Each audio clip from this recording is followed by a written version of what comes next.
आज ओवरड्राइव में आपका स्वागत है। मैं हूं कुमार संजय। आज हम आपको दिखाएंगे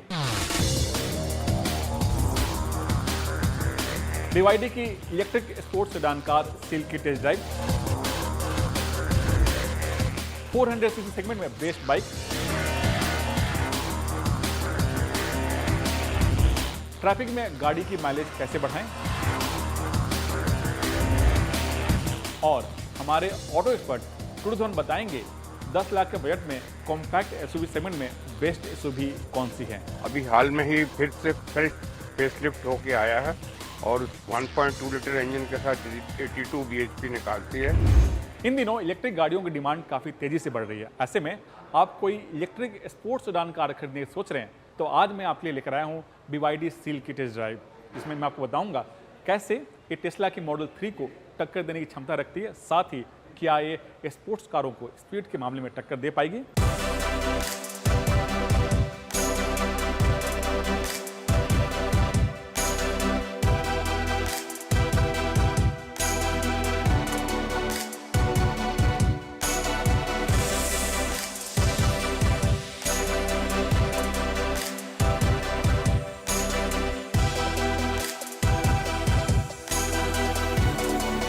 आप टेस्ला की मॉडल 3 खरीदने की सोच रहे हैं तो आपको कुछ दिन इंतजार करना पड़ेगा, लेकिन मैं आपको उसी रेंज में एक नई गाड़ी लेकर आया हूँ। जी हाँ, वो है BYD की सील जो आपके सामने है। कंपनी इसे यहाँ पर लॉन्च कर चुकी है और कीमत है 41 लाख से शुरू होती है और जो इसकी टॉप मॉडल है उस कीमत है 53 लाख रुपया। इस BYD की सील की जो सबसे बड़ी जो खासियत है वो है इसकी स्पीड। जी हाँ, मत पूछिए, 0 से 100 3.8 सेकेंड में छू लेती है। और दूसरी चीज़ रेंज, फुल चार्ज में ये आराम से 650 किलोमीटर सफ़र आसानी से तय कर लेती है। इसकी लुक और डिज़ाइन की बात करें तो इसे एक स्पोर्ट्स सेडान कार के बेस पे से डिज़ाइन किया गया और दूसरी जो खासियत है, इसे जिस प्लेटफॉर्म पर डिज़ाइन किया गया वो है सेल टू बॉडी, यानी जो बैटरी पैक है उससे आसानी से फिट किया जा सके और आसानी से उसे निकाला जा सके। और तीसरी चीज़, BYD के पोर्टफोलियो में जो प्लेटफॉर्म है 3.0 उसके ही प्लेटफॉर्म पे इसे बनाया गया है। इसी वजह से ये इतनी खूबसूरत और इतनी डायनेमिक लगती है। सामने से देखें तो यहाँ पर आपको ड्यूल आपका हेडलैम्प मिल जाएगा और यहाँ पर रिपल स्टाइल में आपको DRL दिखता है, जो दूर से पहचान में आ जाएगी कि ये BYD की सील आ रही है। और मैं बताऊँ कि ये लो सलंग वाली गाड़ी है, इसी वजह से जो इसका ग्राउंड क्लियरेंस है थोड़ा सा कम है, वो है 145 mm। बोनट से लेकर के पीछे तक आप एक क्रिस्प लाइन जाता है जो हेडलैम्प और टेल लैम्प को आपस में कनेक्ट करता है।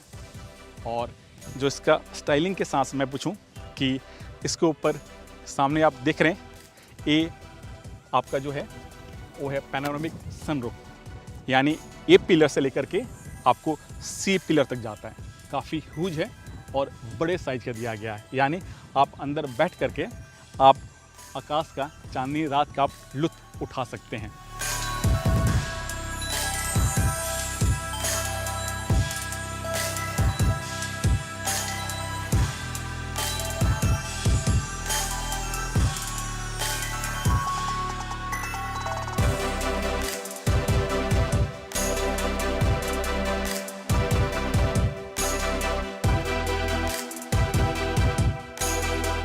सील का जो रियर लुक है उसे भी एक स्पोर्ट्स कार की तरह डिज़ाइन किया गया है।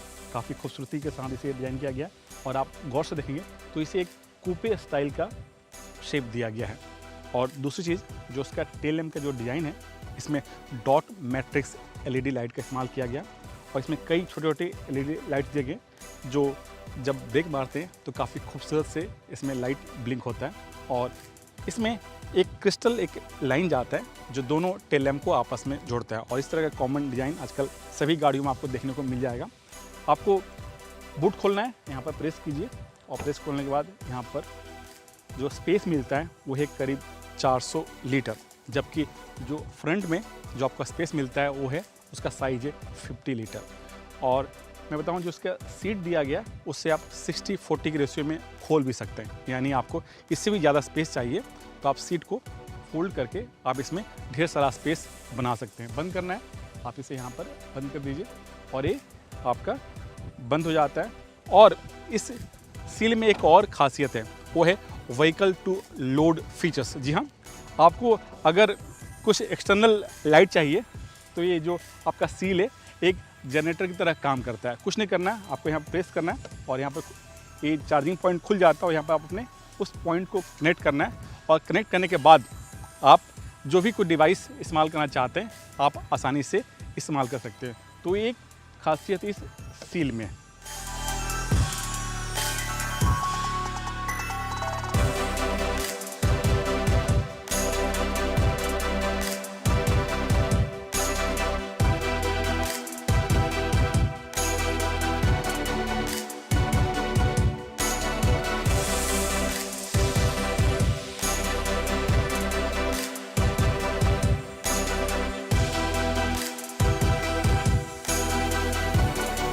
सील का जो पैसेंजर जो एरिया है वो काफ़ी अच्छा खासा है और इसमें स्पेस का पूरा ख्याल रखा गया है। जी हाँ, मैं बैठा हूँ और आप देख सकते हैं यहाँ पर कितना आपको लेग रूम मिलता है।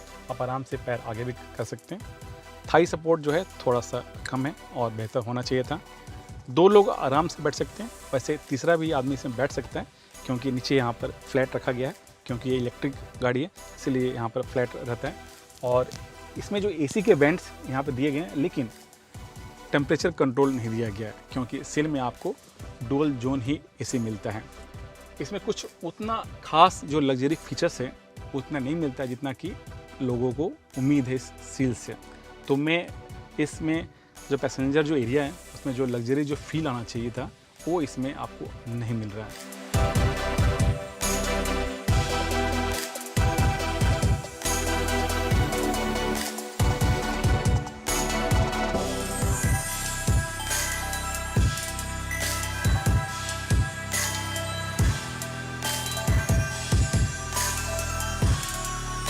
सील का जो इंटीरियर है उसे खूबसूरती के साथ डिज़ाइन किया गया है और इसमें एक चीज़ का ध्यान रखा गया है, मिनिमम बटन मैक्सिमम फीचर्स। इसलिए आप देख सकते हैं जो यहाँ पर कंसोल पैनल है इसमें बहुत सारा बटन आपको नहीं मिलेगा, चाहे कंसोल पैनल हो या फिर यहाँ पर डैशबोर्ड। यहाँ पर आपको 2 स्क्रीन मिलते हैं, एक है इंफोटेनमेंट स्क्रीन जो उसका साइज़ है 15.56 इंच और दूसरा है यहाँ पर ड्राइवर डिस्प्ले, वो है 10.23 इंच का।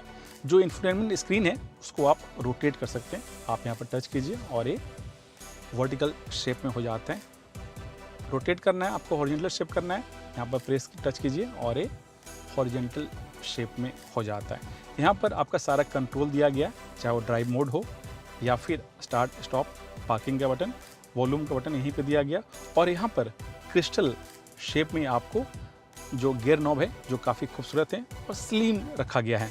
आपको इसमें रिवर्स, न्यूट्रल और ड्राइव मोड इसमें ऑप्शन दिए गए हैं। ये आपको 2 ग्लव बॉक्स दिया गया है यहाँ पर और यहाँ पर 2 कप होल्डर भी दिया गया। जो इसके सीट हैं वो बकेट सीट हैं, वेंटिलेटेड हैं, जो काफ़ी खूबसूरत है और जिसमें कुशन दिया गया जो उसकी डेंसिटी है वो काफ़ी अच्छी खासी है।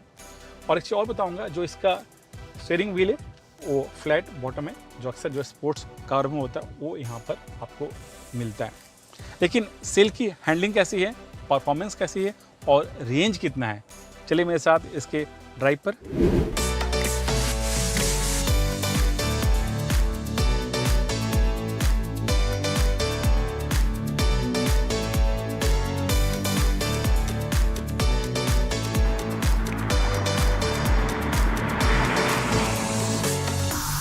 इसकी परफॉर्मेंस और हैंडलिंग की बात करें तो इसकी हैंडलिंग काफ़ी स्मूथ है, निम्बल है और ये रोड को पकड़ के चलती है। उसके पीछे वजह है कि सील एक लो स्लंग वाली गाड़ी है। दूसरी चीज़, परफॉर्मेंस की बात करने से पहले आप इसके बैटरी पैक के बारे में जान लीजिए।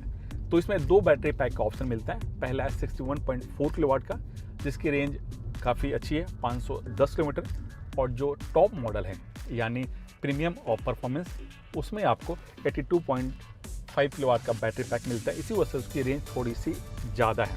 जो कंपनी का दावा है, प्रीमियम जो मॉडल है उसका 650 किलोमीटर का रेंज है, लेकिन जो ऑल व्हील ड्राइव वाली जो गाड़ी है सील, उसकी रेंज थोड़ी सी कम है जी, 580 किलोमीटर। रेंज डिपेंड करता है कि आप गाड़ी कैसे चलाते हैं, किस कंडीशन में चलाते हैं और AC और दूसरी चीज़ आप कितना इस्तेमाल करते हैं उसके हिसाब से आपका रेंज डिपेंड करता है।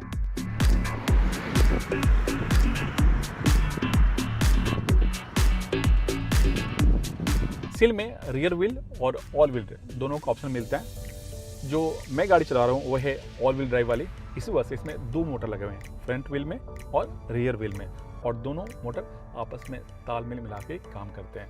जो फ्रंट मोटर है उसमें 160 किलोवाट का मोटर लगा हुआ है, जबकि रियर में है वो है आपका 230 किलोवाट का, और दोनों को कंबाइन कर दें तो ये पावर हो जाता है 390 किलोवाट का पावर मिलता है। और टॉर्क मत पूछिए, 670 न्यूटन मीटर इसमें टॉर्क मिलता है। इसी वजह से जो ऑल व्हील ड्राइव वाली जो सील है वो 0 से 100 3.8 सेकेंड में छू लेती है। सेफ्टी फीचर्स की बात करें तो इस सील में आपको एयर बैग, ABS, EBD तो मिलते ही हैं, साथ ही इसमें सेफ्टी फीचर्स के काफ़ी लंबा सा लिस्ट है। इसमें एक्टिव और पैसिव दोनों शामिल हैं। इसमें एक नया फीचर्स ऐड ऑन किया गया है, वो है i-TAC। जी हाँ, intelligent torque adaptation control system. इससे फ़ायदा ये होता है कि जब आप हाई स्पीड में होते हैं और शार्प टर्न करते हैं, उस दौरान जो दोनों मोटर लगे हैं वो आपस में तालमेल बैठा करके काम करते हैं। इसी वजह से गाड़ी स्टेबल रहती है।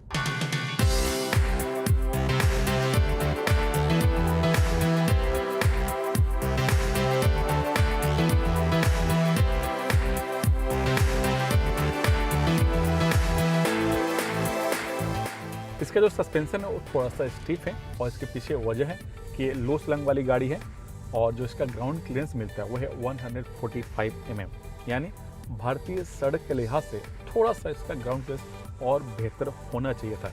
जैसे इसमें 4 लोग बैठेंगे तो हल्का से भी अगर थोड़ा सा बम्प आता है या तो स्पीड ब्रेकर आता है तो ये टच हो जाता है, यानी आप कुछ समय आपको ध्यान से सावधानीपूर्वक इसे चलानी पड़ेगी।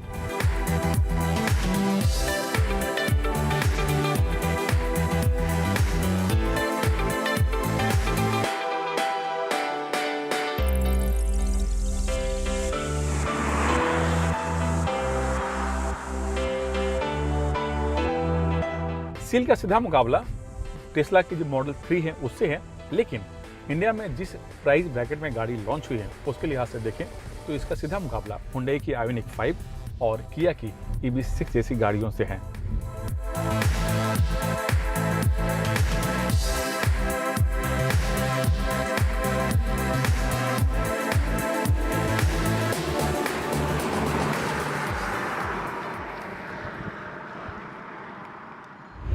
रेंज और कीमत के लिहाज से ये गाड़ी टेस्ला की मॉडल 3 को टक्कर तो देती ही है, साथ ही स्पीड के मामले में स्पोर्ट्स कारों के पीछे छोड़ देती है। समय हो गया छोटे से ब्रेक का। ब्रेक के बाद आपको बताएंगे 400 सीसी सेगमेंट में बेस्ट बाइक कौन सी है, तो बने रहिए CNBC आवाज के साथ। आवाज ओवरड्राइव में आपका स्वागत है।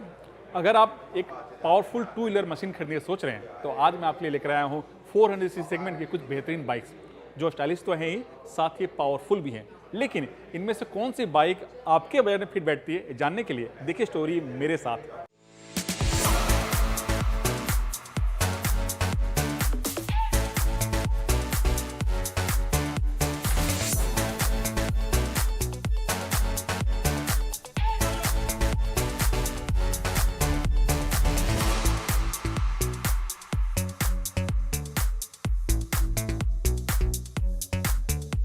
इन दिनों परफॉर्मेंस बाइक का जलवा है, यानी 400 सीसी सेगमेंट से ऊपर का, और ये सेगमेंट काफ़ी तेज़ी से ग्रो भी हो रहा है। ऐसे में आप भी कोई परफॉर्मेंस बाइक लेने की सोच रहे हैं तो आपके पास कई ऑप्शन मिल जाएंगे, लेकिन मैं आपके लिए लेकर आया हूँ कुछ चुनिंदा बाइक्स जो अपनी स्टाइल, जो अपनी परफॉर्मेंस, जो अपनी स्पीड के लिए जानी जाती है।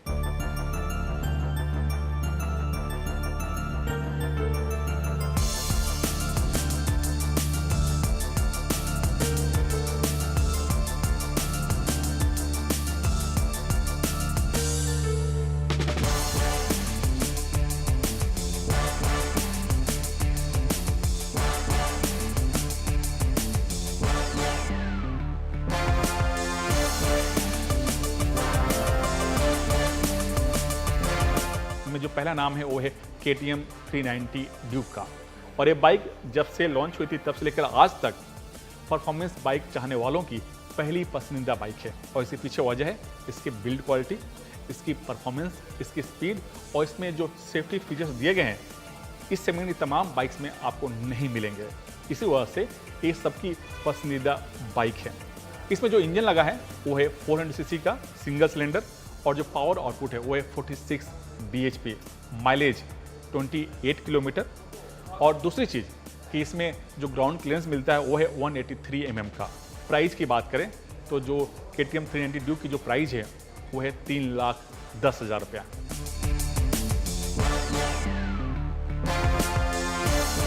इस सेगमेंट की जो दूसरी बाइक है वो है हिमालयन। नाम जरूर पुराना है लेकिन ये बाइक पूरी तरह से नई है। जी हाँ, चाहे वो इंजन हो, फ्रेम हो या फिर डिज़ाइन। इसमें जो इंजन लगा है वो हाई ऑल्टीट्यूड के लिए बनाया गया है, जिसे खासकर एडवेंचर बाइक के पसंदीदा जो लोग होते हैं उनके लिए बनाया गया है। इसी वजह से कंपनी इसे शेरपा इंजन कहती है। और दूसरी चीज़ कि जो इसका डिज़ाइन लैंग्वेज है वो थोड़ा सा ऑफ रोड और एडवेंचर को ध्यान में रख करके डिज़ाइन किया गया है। और तीसरी चीज़, इसमें सबसे ज़्यादा आपको ग्राउंड क्लियरेंस मिलता है। जी हाँ, 230 mm। इंजन की बात करें तो इसमें 450 cc का इंजन लगा है, जिसका पावर आउटपुट है 40 bhp, माइलेज करीब 30 किलोमीटर। ग्राउंड क्लियरेंस जी हाँ 230 mm, यानी अपने सेगमेंट में सबसे ज़्यादा। और दूसरी चीज़ जो उसकी कीमत शुरू होती है वो है 2,98,000 से। ये bike ride by wire technology में काम करती है, जिसमें आपको 4 राइड मोड मिलते हैं।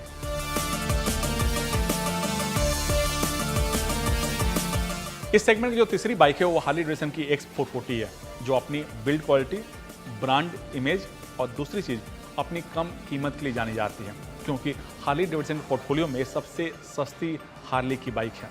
और दूसरी चीज़ कि ये अपनी क्रूज़र स्टाइल की जानी जाती है, जिससे आप सिटी हो या फिर हाईवे दोनों जगह आप इसे स्मूथली चला सकते हैं। इंजन की बात करें तो इसमें 440 cc का इंजन लगा है, जिसका पावर आउटपुट है 27 bhp, माइलेज करीब 35 किलोमीटर। और इसमें जो ग्राउंड क्लियरेंस मिलता है वो है 170 mm। और इसमें जो बिल्ड क्वालिटी है सेम जो हार्ली की जो डिज़ाइन है और लैंग्वेज आपको आसानी से इसमें आपको दिखाई देगी। और जो इसकी कीमत शुरू होती है 2,39,000 से।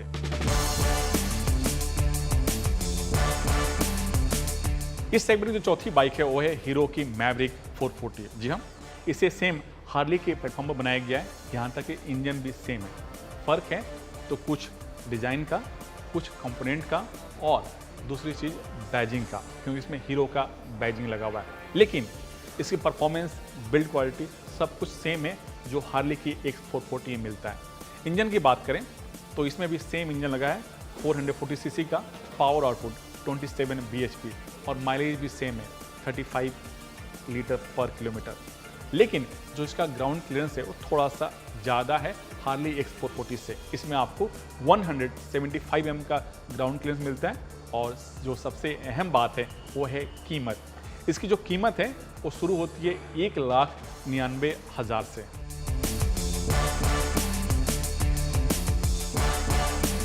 इस सेगमेंट की जो पांचवी बाइक है वो है ट्रायम्फ की स्पीड 400। जी हाँ, जो पिछले साल लॉन्च हुई थी और ये बाइक अपने सेगमेंट में काफ़ी पॉपुलर है इन दिनों। और इसके पीछे वजह है बिल्ड क्वालिटी और इसकी परफॉर्मेंस और इसका स्लिक डिज़ाइन। इंजन की बात करें तो इसमें 400 cc का इंजन लगा है, जिसका पावर आउटपुट है करीब 39.5 bhp और माइलेज 29 किलोमीटर। और इसमें जो आपको ग्राउंड क्लियरेंस मिलता है वो है 170 mm। जो सीट का हाइट है वो है 790 mm। और दूसरी चीज़ जो उसकी कीमत शुरू होती है 2,34,000 से।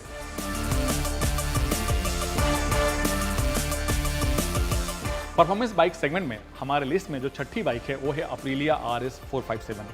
इस बाइक की सबसे बड़ी खासियत है वो है इसका डिज़ाइन लैंग्वेज, क्योंकि रेसिंग DNA पे इसे बनाया गया है। और दूसरी चीज़ इसमें ट्विन सिलेंडर इंजन लगा है, जिसकी कैपेसिटी है 457 cc, पावर आउटपुट 47 bhp और माइलेज करीब 30 किलोमीटर के आसपास। और दूसरी चीज़ कि इसमें आपको जो ग्राउंड क्लियरेंस मिलता है वो है 150 mm। और इसकी जो बिल्ड क्वालिटी है इस सेगमेंट में जितनी बाइक है उससे काफ़ी बेहतरीन है, क्योंकि इससे जो अप्रिलिया की जो सुपर बाइक है 660 उससे ये डिज़ाइन लैंग्वेज बोरो किया गया है और कई एलिमेंट वहीं से इसमें फिट किया गया है। और जो इसकी कीमत शुरू होती है वो है 4,10,000 से।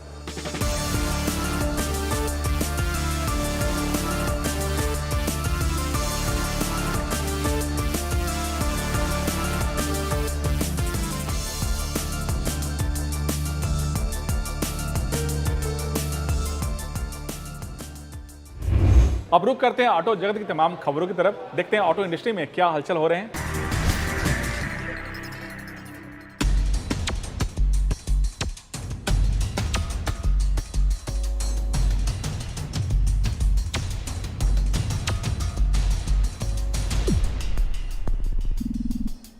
क्लस्टर के खरीदारों के लिए खुशखबरी है। जी हाँ, एमजी मोटर क्लस्टर पर एक नया स्कीम लेकर आया जिसके तहत 3 साल या फिर 45,000 किलोमीटर तक कोई भी मेंटेनेंस कॉस्ट या फिर रिपेयर कॉस्ट नहीं देना पड़ेगा। इसके साथ इसमें आपको कुछ कंपोनेंट के लिस्ट भी शामिल हैं, जैसे आपका wiper blade, brake pad, engine oil, oil filter, air filter, इस तरह से कुछ तमाम स्पेयर पार्ट्स के लिस्ट भी शामिल हैं जो चलाते वक्त आपका वेयर टेयर होता है। इन सब के साथ कंपनी एक बायबैक स्कीम भी लेकर आई है जिसके तहत 3 साल के बाद क्लस्टर को आप कंपनी को वापस बेच भी सकते हैं। क्लस्टर एमजी मोटर के पोर्टफोलियो में एक प्रीमियम एसयूवी है जिसकी कीमत शुरू होती है 38,80,000 रुपया। गाड़ी चलाते वक्त आपको रोजाना ट्रैफिक से वास्ता पड़ता है, ऐसे में आप अपनी गाड़ी के माइलेज कैसे बढ़ाएंगे? तो आज हम आपको टिप ऑफ द वीक में कुछ खास ऐसे टिप्स लेकर आए हैं जिससे आप अपनाकर आप अपनी गाड़ी के माइलेज बेहतर कर सकते हैं। माइलेज बढ़ाने के लिए पहला टिप है सही गियर में गाड़ी चलाएं। सही स्पीड और समय पर गियर शिफ्ट करने से गाड़ी का माइलेज बढ़ेगा। 1 मिनट से ज्यादा रेड सिग्नल होने पर गाड़ी बंद कर दें। ट्रैफिक वाले रास्ते पर जब आप ड्राइव करें तो सिग्नल का जरूर ध्यान रखें। 1 मिनट से ज्यादा सिग्नल हो तो गाड़ी को बंद कर दें। एयर फिल्टर हमेशा साफ रखें। इंजन में जाने वाली हवा फिल्टर्स के जरिए जाती है। अगर फिल्टर गंदे हो जाते हैं तो इंजन को पर्याप्त हवा नहीं मिलती। इस वजह से भी गाड़ी के परफॉर्मेंस और माइलेज पर असर पड़ता है। टायर का एयर प्रेशर सही रखें। टायर प्रेशर और गाड़ी के माइलेज के बीच गहरा रिश्ता है। आपकी कार का टायर प्रेशर काफी हद तक आपकी कार के माइलेज पर असर डालता है। गाड़ी चलाते वक्त एक्सेलरेट या डी एक्सेलरेट ना करें, क्योंकि ऐसा करने से इंजन की आरपीएम मीटर की सुई जरूर ऊपर जाती है लेकिन आपकी गाड़ी की स्पीड नहीं बढ़ती है, बल्कि इंजन पर बेवजह लोड पड़ता है। ट्रैफिक वाले रास्ते में कई बार हम क्लच पर पैर रखकर चलते हैं। इससे माइलेज कम तो मिलती ही है, क्लच प्लेट भी घिसने या जलने का खतरा रहता है। ट्रैफिक से बचने के लिए ये भी जरूरी हो जाता है कि आप सही लेन में गाड़ी चलाएं। हमेशा रूट प्लान बनाकर चलें। इससे आप बेवजह इधर उधर घूमने से बचेंगे और फ्यूल की भी सेविंग होगी। समय हो गया एक छोटे से ब्रेक का। ब्रेक के बाद हमारे ऑटो एक्सपर्ट टुडे धवन बताएंगे 10 लाख के बजट में बेस्ट कॉम्पैक्ट एसयूवी कौन सी है। साथ ही उन तमाम सवालों के भी जवाब देंगे जो आप हमें आवाज ओवर ड्राइव के फेसबुक पेज पर भेजते हैं। आवाज ओवर ड्राइव में आपका फिर से स्वागत है। मैं हूं कुमार संजय। अब वक्त हो गया उन तमाम सवालों का जवाब देने का जो आप हमें आवाज ओवर ड्राइव के ऑफिशियल फेसबुक पेज पर सवाल पूछते हैं। और जवाब देने के लिए हमारे साथ मौजूद हैं हमारे ऑटो एक्सपर्ट टूटू जी। टूटू जी, स्वागत है आपका इस आवाज ओवर ड्राइव शो में। सबसे पहले जो सवाल आया वो है हर्ष का। इनके पास 10 लाख का बजट है और इन्हें कॉम्पैक्ट एसयूवी चाहिए, लेकिन इनका जो कंसर्न है वो है माइलेज। ऐसे में आप इन्हें कौन सी गाड़ी लेने को सलाह देंगे? हर्ष जी, आपके बजट के अंदर बेस्ट बैठेगी वो है किया की सोनेट।